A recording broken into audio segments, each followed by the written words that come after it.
자, 147페이지 펴셔가지고 지난 시간에 이어서 계속 전표 입력하는 연습을 하겠습니다. 여러분 147페이지 6번부터 할 차례인데요. 6번의 증빙은 뭐냐? 여비정산서라는, 이것도 회사에서 출장을 다녀와서 작성하는 품위서예요. 네, 이렇게 다녀왔다라는 걸 품위하는 것인데, 여비정산서. 그래서 오상식 부장이 며칠 전에 출장을 갔었잖아요. 갔다 와가지고 출장 다녀온 품위하면서 여비정산을 했습니다. 날짜는 2월 27일이고요. 그러면 전표는 요 날짜로 입력을 해야 되고, 숙박비로 30만원, 교통비로 25만원을 지출했다고 지출 내역과, 여기서 이제 생략이 됐겠지만, 우리가 이제 회사 직장에서 쓰고 있는 품위서다 그러면 대개 양식이 다 이렇게 A4 사이즈가 요새 이제 문서의 표준 서식이잖아요. 크기. 그러면 이거 뭐 A4의 위에 3분의 1밖에 안 되잖아요. 그 밑에는 증빙을 붙이겠죠. 그죠? 네. 숙박비에는 증빙이 있겠죠. 숙박비. 그 다음에 교통비는 증빙이 있을 수도 있고 없을 수도 있습니다. 뭐 KTX를 타고 갔다든가 이런 거에는 그 열차표 그거 이제 증빙이 될 수가 있고, 뭐 택시나 아니면 뭐 지하철이나 이런 거 탔을 때 증빙이 없을 수도 있어요. 내 카드로 이렇게 교통카드로 쓰고. 그래서 모든 교통비는 증빙이 다 있는 건 아니고요. 그러면 증빙이 없는 것은 뭐라고 어떻게 해서 그걸 하느냐? 거기다 밑에 쓰는 겁니다. 증빙 영수증 붙이는 자리에다가 가령 택시를 탔다. 택시비 대전역에서 대전 상공회의소까지 얼마, 이런 식으로 쓰는 거예요. 그러면 그 자체가 증빙으로 인정이 됩니다. 그건 영수증까지는 필요 없어요. 어디서 어디를 택시비 얼마, 이런 식으로 이런 품위서에다가 그 표시를 해주면 증빙으로 대체되는 거고요. 마찬가지로 지하철이라든가 버스를 교통카드로 지출했는데 그 증빙을 어떻게 하느냐? 그렇게 쓰는 거예요. 지하철 어디서 어디 얼마, 또 버스 어디서 어디 얼마, 이렇게 행선지와 비용을 기록해주면 그게 증빙이 됩니다. 자, 그래서 영수증은 붙여 있다고 우리가 보겠습니다. 자, 내용을 보면은 출장을 마친 오상식 부장의 여비정산 내역을 받고 차액은 현금으로 추가 지급했습니다. 이런 내용이에요. 우리가 이제 여러분 기억나실 거예요. 그 옆에 146페이지에서 보면 2월 23일 날 가지급금으로 50만 원을 지급했다는 거 우리 지난 시간에 했기 때문에 기억하고 있단 말이에요. 네. 그래서 50만 원을 정리하는 분계를 여기다 이제 한번 써보겠습니다. 네. 자, 여기가 칸이 좀 비좁으니까 제가 메모장을 열어가지고 한번 써보겠습니다. 차변이 어떻게 되느냐? 이때 여비교통비라는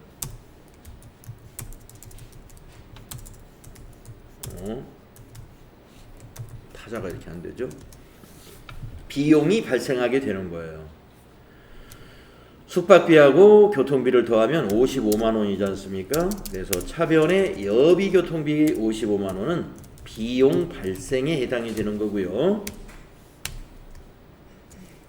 대변이 이제 오 부장에게 지급할 때 자산 잡았던 거, 가지급금이 있죠? 가지급금.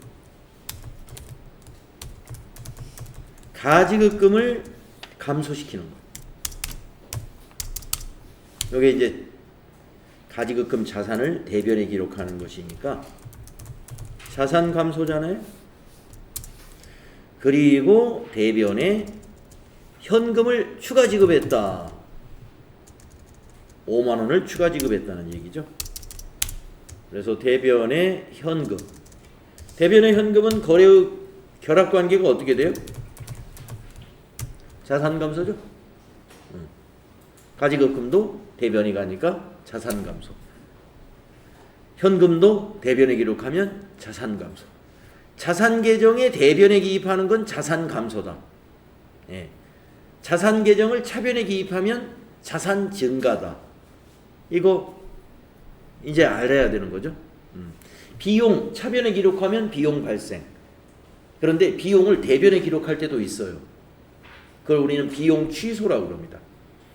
우리 교재의 거래의 8요소에는 비용 취소는 표시되어 있지 않은데 거래의 10요소라고 하면은 대변에 비용 취소, 차변에 수익 취소가 하나 들어가요. 그러면 하나씩 들어가니까 이제 차변 요소 5개가 되고 대변 요소 5개가 되어가지고 양쪽이 이제 10요소가 되는 거죠. 5개. 우리 거래의 8요소에는 이렇게 하나가 없죠. 수익 취소, 비용 취소 이거 없지 않습니까? 그래서 8요소인 거고 비용도 발생만 있는 게 아니라 취소도 있어요. 결산 수정 분계할 때 취소 많이 시키거든요. 수익도 마찬가지예요. 그래서 결산 수정 분계까지 우리가 따지게 되면은 사실상 거래는 8요소가 아니라 10요소다라고 볼 수가 있습니다. 그러면 왜 우리가 이 회계학에서 거래를 8요소로 기장할 때 거래율을 8요소라고 처음에 정립을 했을까? 그 8요소는 회계 기간 중에 그러니까 결산 수정 분계를 제외한 것입니다. 일상에서의 거래가 8요소로 이루어진다. 수정 분계를 감안하면은 10요소가 된다라는 것이죠. 비용도 취소시킬 수가 있고요. 수익도 취소될 수가 있으니까 취소할 때는 반대쪽에 기입해 줍니다. 자산은 원래부터가 증가 감소가 있고 부채도 증가 감소가 있고 자본도 증가 감소가 있단 말이에요. 그런데 수익과 비용은 발생만 한쪽에 있잖아요. 그러면 취소할 때는 어떻게 하느냐? 있을 수 있다 이겁니다. 그래서 반대쪽에 기입하면 그것도 비용 취소, 수익 취소가 된다는 거. 이것도 알아두시면 되겠습니다.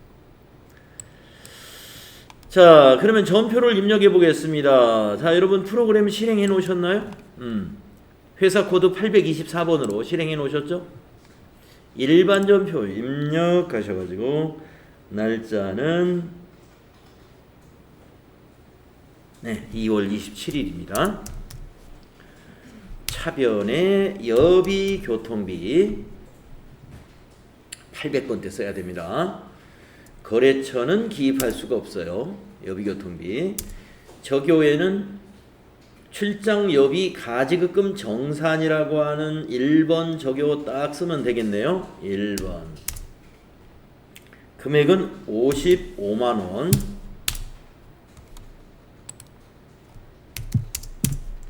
대변. 가지급금. 거래처를 오상식으로 꼭 코드란에다 입력해서 3001번 나타나도록 하셔야 되고 밑에 그 적용 코드 중에 업무 가지급금 정산 대체 6번 적용 쓰면 될 것 같습니다. 네, 6번 50만원 입력하시고 또 대변에 현금 여러분 이제 오늘은 현금 코드를 한번 외워보세요. 101번 코드가 101번이 우리 코드의 맨 첫 번째 코드예요. 101 현금입니다. 외우는 게 왜 좋으냐? 우리가 이제 시험 보실 때 60분 안에 처리해야 될 과제가 아주 많습니다.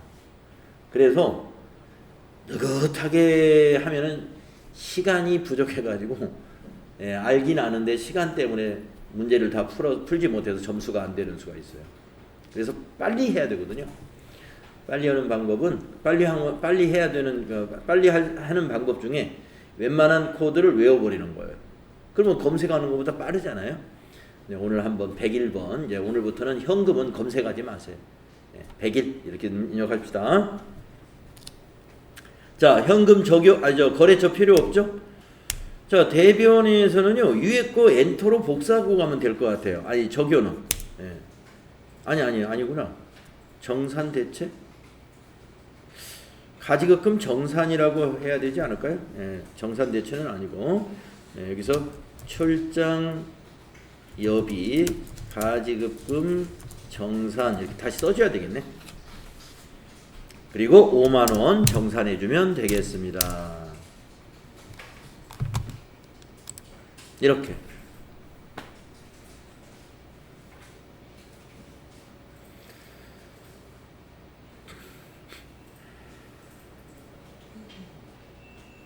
잘 입력하셨어요? 네. 그래서 차변 합계 55만원, 대변도 합계가 55만원, 모든 거래의 전표 입력, 즉 분계는 차변과 대변의 합계는 언제나 일치해야 됩니다. 이것을 우리가 대차 평균의 원리라고 하거든요. 대차, 대변과 차변은 언제나 같아야 된다. 금액이 언제나 같아야 된다.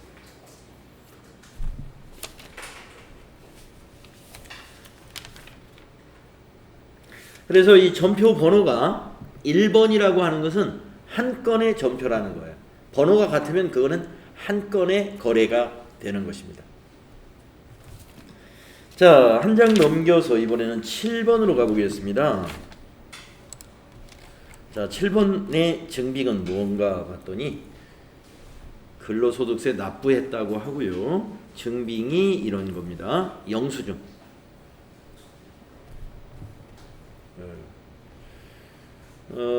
영수증은 소득세 영수증이죠. 보니까 소득세 영수증이고 우체국에 납부를 했습니다. 3월 10일 날. 자, 내용을 보시면 2월분 급여 지급 시 원천 징수하였던 근로소득세를 납부 기한 이래 현금으로 납부했습니다.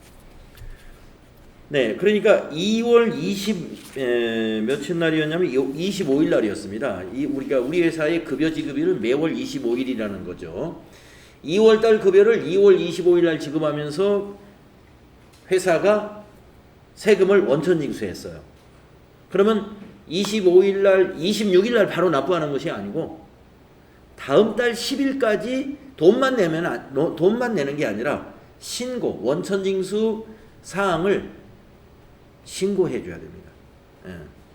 그리고 이렇게 해서 우리가 납부할 세액이 얼마입니다. 라고 신고서와 함께 납부를 합니다. 그래서 딱 마지막 날, 되게 다 마지막 날 납부해요. 예, 마지막 날 3월 10일 날, 다음 달 10일 날 항상. 그래서 납부한 영수증을 우리가 보고 있고요. 자, 회계 처리를 한번 해보겠습니다. 그러면 회계 처리가 어떻게 되느냐? 현금으로 납부했으니까 현금이라는 계정 과목 대변에 가야 되겠죠. 금액은 225,420이에요. 네, 225,420원. 자, 차변에 와야 될 계정 과목이 무엇이냐? 한번 생각해 볼까요? 급여 지급하는 날 소득세, 지방소득세, 건강보험료, 고용보험료 이런 것 등을 자기 부담액을 다 띄워놨죠. 소득세는 회사가 보태주는 거 없어요. 소득세 전부 근로소득자인 근로자가 부담하는 겁니다. 그걸 떼어놓을 때 우리가 급여 지급하는 날 부채로 인식했는데 그 계정 과목이 뭔지 기억나시나요? 예수금이었어요. 그래서 오늘은 납부했기 때문에 예수금이라는 부채가 차변에 와서 감소하는 거예요.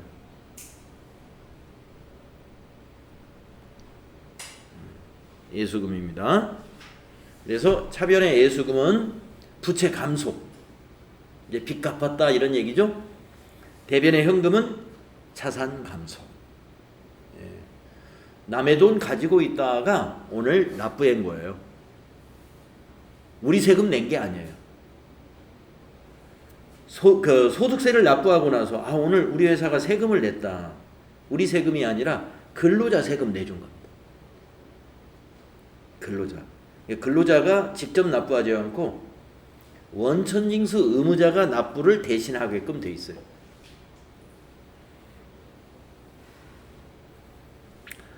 법인이 벌어들인 수익에 대해서 내는 세금은 법인세뿐이에요. 예, 법인세. 물론 법인세 외에도 재산에 대해서 붙는 뭐 재산세라든가 또는 뭐 등록세라든가 이런 건 이제 좀 있지만, 예, 세금이 크게 나가는 건 법인은 1년에 한 번 내는 법인세입니다. 법인세. 부가가치세 내지 않느냐? 그것도 여러분 부가가치세 공부해서 아시죠? 부가가치세는 기업이 부담하는 세금이 아니에요. 부가가치세는 납부만 기업이 해주는 것이죠. 우리 법인이 납부만 대신해 주는 것이지 누가 부담한 거예요? 우리 물건 사준 우리 소비자가 부담한 거예요. 그래서 부가가치세도 그 세 부담은 법인이 부담하는 게 아니다. 그러니까 결국에 법인이 부담하는 세금이 뭐가 있을까? 법인이 가지고 있는 재산에 대한 어떤 재산세라든가 또 법인이 벌어들인 이익에 대해서 내는 법인세, 그 정도예요. 나머지는 별 세금이 없습니다.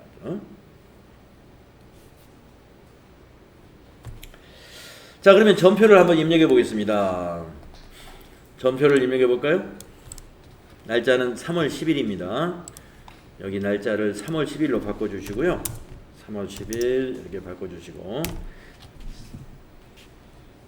현금 납부했으니까 구분을 출금으로 합시다. 1번 출금 하면 대변이 현금이 됐고, 차변을 예수금으로 입력하면 되죠. 코드에다가 예수 해가지고 254번. 예수금은 거래처를 입력하지 않아도 됩니다. 적용, 근로소득세 예수금 납부한 거예요. 1번 쓰면 되겠네요. 코드 1번. 미리 만들어 놓은 적용을 이용하면 입력이 더 빠르니까요. 금액은 225420 엔터 하시면 되겠습니다. 밑에 차변의 예수금 225,420원, 대변의 현금 225,420원. 자, 그 다음 밑에 있는 거 볼까요? 건강보험료 납부입니다. 자, 조금 전에 세금은, 근로소득세는 근로자가 100% 부담을 하는 세금이죠. 하지만 건강보험료는 근로자의 건강보험료의 2분의 1, 즉 50%는 회사가 부담을 해줘요. 복리후생 차원에서. 그래서 우리가 여러분 아시는지 모르겠는데, 이 근로자들의 건강보험료 부담에 대한 거하고 이 지역가입자라고 그러죠. 이 직장에 나가지 않는 사람들이 내는 그 건강보험료를 지역가입자라고 그래요. 예. 지역가입자의 건강보험료에 대한 부담 그 정도가 지역가입자가 훨씬 많이 느껴요. 왜냐하면 지역가입자는 본인이 다 자기 몫을 다 내는 거예요. 근데 근로자는 급여에 대해서 자기가 벌어들인 소득에 대해서 계산을 했단 말이에요. 계산해가지고 50% 딱 잘라가지고 50%는 회사가 부담, 50%만 자기가 부담하는 거예요. 그렇기 때문에 실제로 자기 급여 통장에서, 자기 급여 명세서에서 건강보험료 공제한 것은 거기다 곱하기 2 해야 내가 내는 건강보험료죠. 네, 절반은 회사가 내주는 거예요. 그러니까 부담을 많이 느끼지 않는 것입니다. 자, 법인은 그런데 여담으로, 그러면 저 같은 경우는 어떠냐? 저는 이 회사의 학원의 사업주죠, 사업주. 그리고 저도 건강보험료를 직장 건강보험료로 하고 있어요. 직장 건강보험료. 그러면 저는 결국에 내가 부담하고 내가 내고, 그건 나는 다 부담하는 거나 지역가입자랑 마찬가지예요. 왜냐면 사업주가 나단 말이에요. 네, 그러니까 그런 걸 모르죠. 또 우리 부원장님이 저희 가족이에요. 여러분들, 제 배우자란 말이에요. 그러니까 저희 부원장도 직장 의료보험에 가입돼 있어요. 학원, 상하타 컴퓨터 학원으로. 그렇기 때문에 나머지 절반 회사가 부담, 우리 학원이 부담, 결국에 내가 부담하고. 그래서 따져보니까 우리가 이제 한 10년 전에는 지역가입으로 그냥 했었어요. 예, 직장으로 바꾼 게 한 10년 되나요? 네. 근데 지역가입자로 있을 때가 더 조금 냈습니다. 건강보험료를.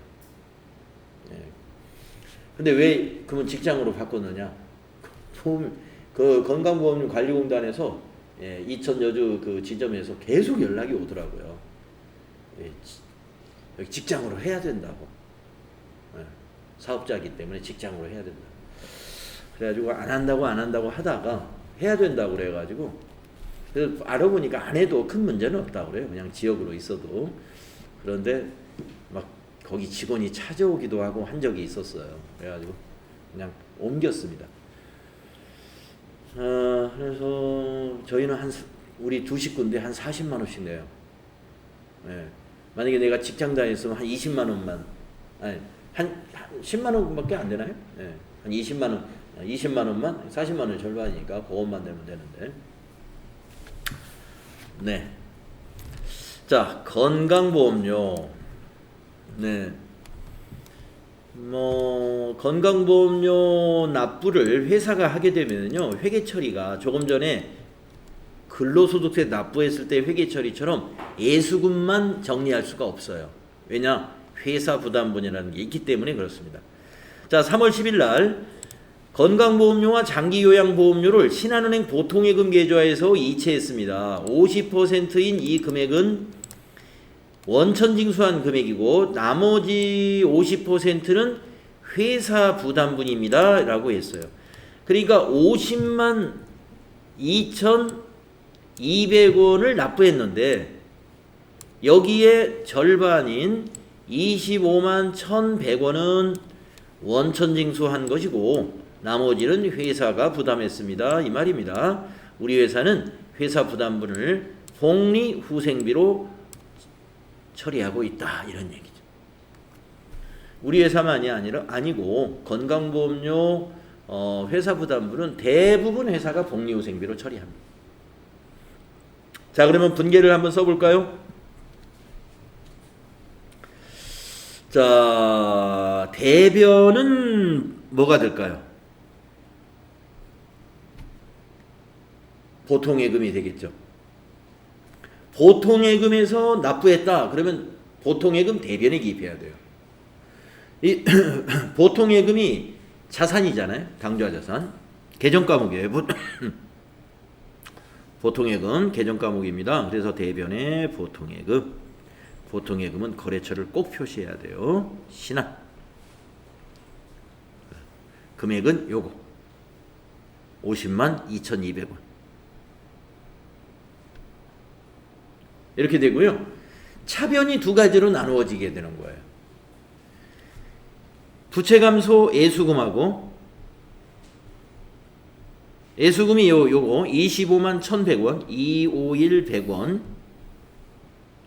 그리고 나머지는 복리후생비다 이거예요. 비용 발생.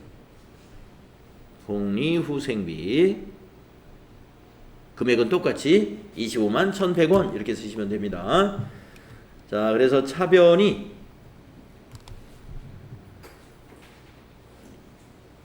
메모장에다 좀 깨끗이 쓸까요?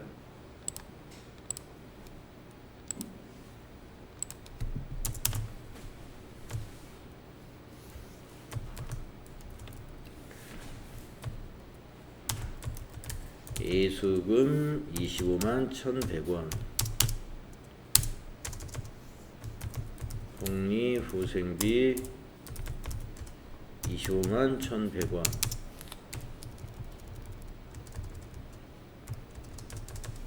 대변은 보통예금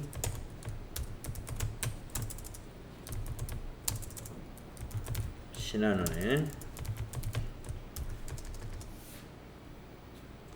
두 개 더하면 502 200원 이렇게 돼요.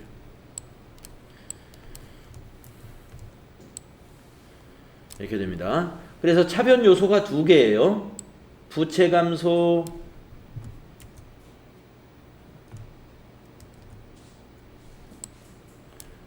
비용 발생, 대변은 자산 감소 되겠습니다. 자, 전표를 입력하겠습니다.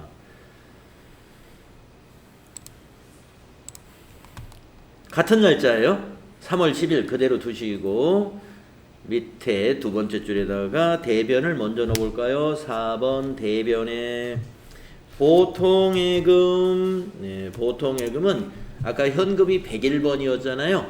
103번입니다. 보통예금. 거래처 신한은행 코드에다 신한. 자, 적요는요 밑에서 뭐 보니까 이 건강보험료 납부라는 적요 없죠. 그냥 공과금이라고만 5번에 있는데 이왕이면 그거보다는 공과금이 전문 종류가 많기 때문에 여기다가 2월 분 건강보험료 납부 이렇게 써주면 제일 좋을 겁니다. 적요에 2월분 건강보험료 납부 금액은 502 200원 502 200원. 차변하겠습니다. 3번 차변에 예수금 254번이죠. 거래처 쓰지 않습니다. 적요에는 엔터로 위에 거 그냥 복사하시면 딱 좋아요. 금액은 251 100원. 또 차변에 복리후생비 적요 똑같이 엔터 쳐서 복사하시면 되겠습니다. 251 100원. 이렇게 하시면 된다. 여러분 복리후생비 코드 몇 번 쓰셨어요? 811번 썼나요? 꼭 811번 써야 됩니다. 811번 아니면 틀렸어요. 복리후생비 811번을 써야 맞습니다. 네. 자, 그 다음에 149페이지.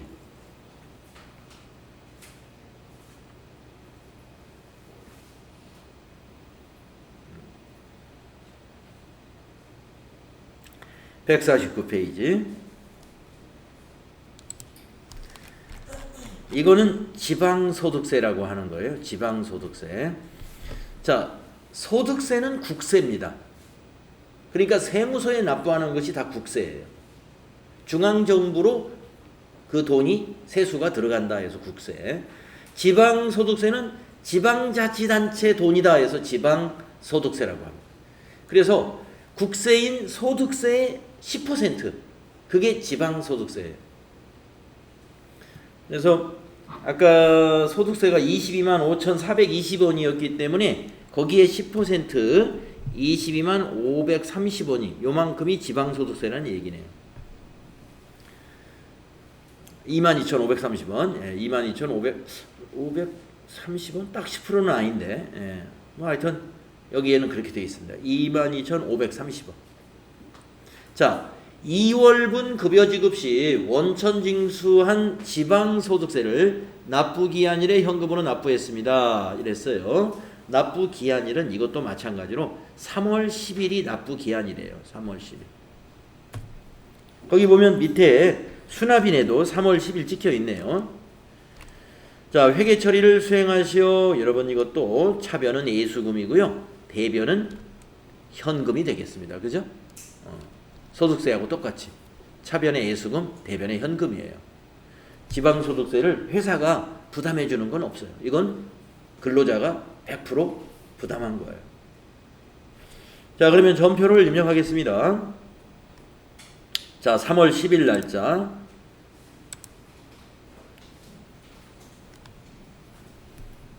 출금 전표로 쓸까요? 현금 납부했으니까. 자, 구분을 1번 하시고 254번 예수금 방향키로 쭉 가셔가지고 지방 소득세 납부라고 여기다 적요해. 2월분 지방 소득세 납부 이렇게. 금액은 22530 엔터 하시면 되겠습니다. 그래서 이 같은 날짜에 여러 건의 전표를 우리가 지금 입력을 해봤는데요. 이렇게 같은 날짜에 여러 건의 전표를 입력하면 순서대로 일련 번호가 1, 2, 3 이렇게 같은 건별로 번호가 같이 부여돼요.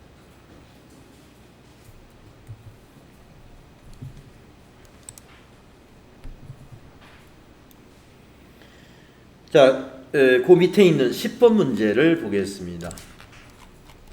계약금 지급이라고 되어 있네요. 그리고 보통예금 거래 내역에 보면 찾으신 금액, 여러분 찾았다는 게 뭐예요? 보통예금에서 인출된 거잖아요. 그러면 여러분 보통예금을 차변에 기입할까요? 대변에 기입할까요? 대변이죠. 찾으신 금액이니까. 보통예금이 감소했다는 거예요. 그러기 때문에 대변이 이거 보통예금입니다.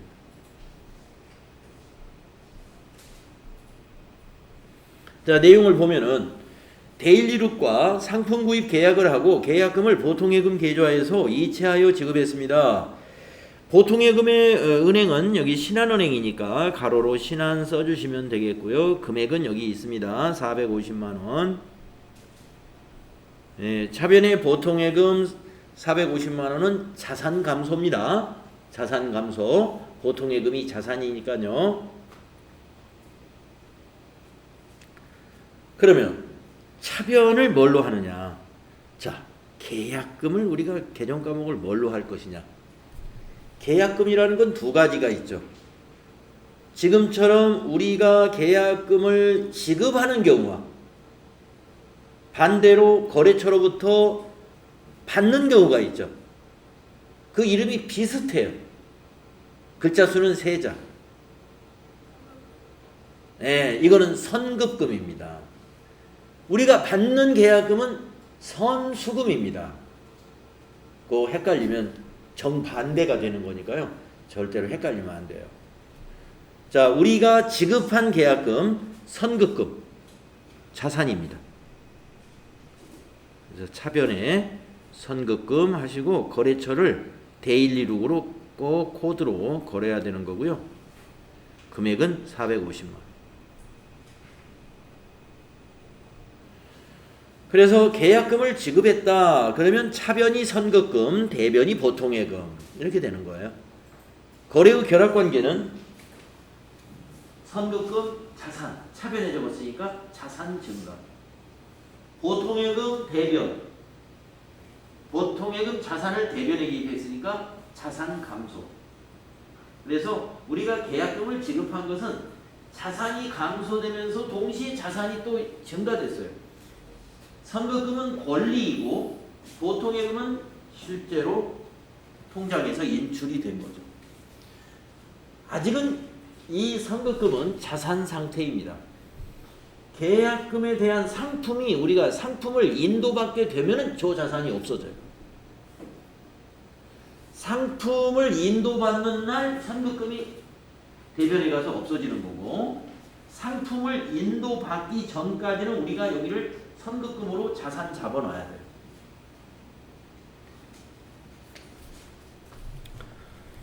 자, 그러면 전표 입력할까요? 3월 20일입니다. 자, 날짜를 바꿔야 되겠습니다. 20일로 바꾸고 차변에 3번이 차변이죠.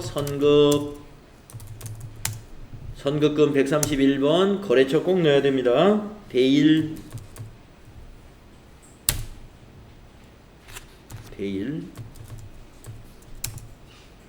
1002번. 저 교회는 상품 대금에 대한 그 계약금이다 하는 거 있는지 한번 볼까요?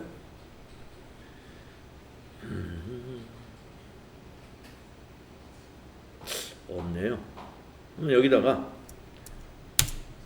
코드에서 고를 수 없으니까 여기다가 상품 구입 계약금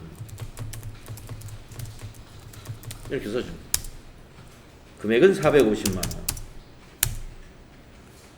4번 대변이죠.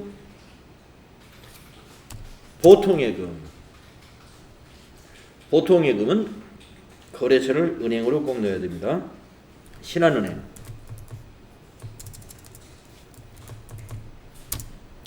98,002번이죠. 네, 적용은 위에 거 복사하고 지나가면 됩니다. 엔터로 치면 복사가 돼요. 450만 원. 이렇게 입력하신다. 계약금 하면은 계정 과목이 지급했을 때와 받았을 때 자산과 부채로 나누어집니다. 지급했을 때는 자산, 계약금 받으면 부채, 받으면 부채. 예. 이제 받으면 부채다. 여기서 이제 이 복식부기의 개념이 아직 자리를 안 잡으면은 받았는데 왜 부채지? 우리 회사 돈 아닌가? 자산도 늘었어요. 받았으면. 우리 회사 통장으로 들어왔을 거 아니에요? 그러니까 자산도 증가합니다. 차변에 보통예금 이렇게 자산 증가시키고, 지금 제가 부채라고 하는 것은 대변에 가는 것이 부채라는 거예요. 선수금. 그게 부채예요. 그래서 우리가 선수금과 수익이다 해가지고 여러분 유동부채에서 우리 공부했었어요. 계약금을 받으면 선수금으로 표시한다. 부채로. 그래서 제가 계약금을 받으면 부채입니다 하는 것은 어느 한쪽만 얘기한 거예요. 대변의 부채가 선수금으로 기록된다. 왜 차변은 얘기 안 하느냐? 당연히 알 테니까. 왜냐하면 계약금을 받았으면 현금으로 받았는지 보통예금으로 받았는지 그 내용이 분명히 있을 거 아니에요? 현금으로 받았으면 여러분 차변의 현금 너무나 당연히 알 것 같으니까. 또 보통예금으로 받았으면 차변의 보통예금 당연히 알 테니까 그 상대 계정 과목이 뭔지를 잘 모르거든요. 그걸 제가 계약금을 받으면 대변에 가는 게 선수금이다. 요걸 지금 강조해서 말씀드리는 거예요. 지금도 계약금을 지급했다 이거예요. 지급했으면 우리 돈을 지급했을 거 아닙니까? 그러니까 대변에 뭔가 현금이라는 자산이 감소하든지 보통예금이라는 자산이 감소하든지 감소할 거예요. 대변에서. 근데 차변에 뭐라고 기록할까? 이걸 되게 모른다 이겁니다. 차변에 오는 것은 선급금이다. 선급금. 우리가 지급한 계약금, 선급금, 자산 잡았다가 언제 없어져요? 상품을 인도받으면 그때 대변에 가서 대변에다 처리하는 거예요. 네.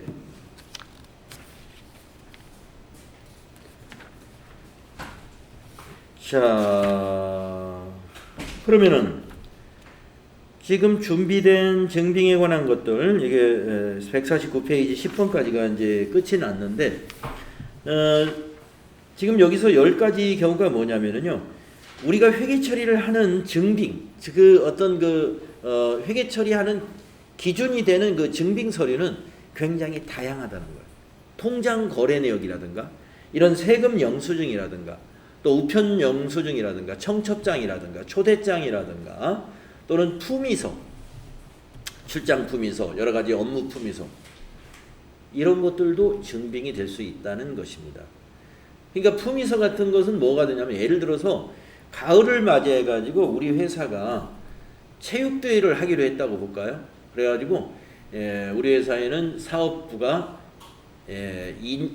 이천 사업부하고 서울 사업부가 있는데, 이천 사업부 대 서울 사업부 1,900군 나눠가지고 운동회를 하기로 했어요. 체육대회. 축구도 하고 배구도 하고 야구도 하고 뭐 이런 걸 하기로 했습니다. 그래가지고 상금을 걸어놨어요. 축구 우승팀에게 100만원, 야구 우승팀 100만원, 배구 우승팀 100만원 이렇게. 그러면 이제 행사하면은 이거 뭡니까? 상금. 예, 그거 다 영수증 처리해야 되잖아요. 이제 회계 처리해야 되잖아요. 그러면 축구팀 이긴 팀한테 이거 돈 받았다는 거 사인해달라고 하느냐, 영수증을 해는, 그럴 수는 없는 거잖아요. 그건 뭐가 증빙이 되냐면, 아까 말씀드린 대로 이제 회사가 체육대회를 하려면은 이렇게 체육대회 하겠다 품위서 쓰잖아요. 거기에 예산 계획이 다 들어가 있어요. 무슨 게임을 할 거고 거기에 상금이 얼마고. 만약에 계획이, 그런 디테일한 계획이 없었다 그러면 품위서가 처음 계획 당시에는 그런 내용이 없었지만 끝나고 나서 보고서라도 쓰겠죠. 그렇죠? 계획 당시에 계획이 있었다든가 아니면 계획 당시하고 결과가 달라지면 끝나고 나서도 품위서를 씁니다. 이렇게 했습니다라고 사장님 결제를 받는 게 있어요.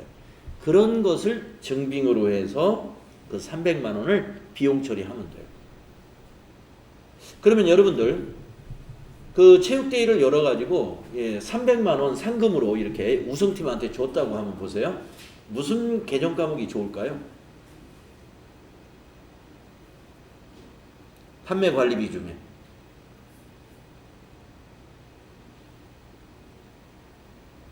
전혀 감이 안 와요. 체육대회를 했어요. 거기 이렇게 우승팀한테 상금을 주게 줬습니다. 무슨 비용이 좋아요? 네, 복리후생비. 네, 복리후생비가 적당한 거예요. 그래서 직원들 야유회 갈 때 뭐 관광버스를 불렀다든가 거기에 도시락을 도시락 떡을 하고 뭐 이런 음료수를 사고 이런 거 다 복리후생비예요. 복리후생비. 자, 그러면은 좀 쉬었다가 다음 시간에 그 다음 거부터 이어서 해보도록 하겠습니다.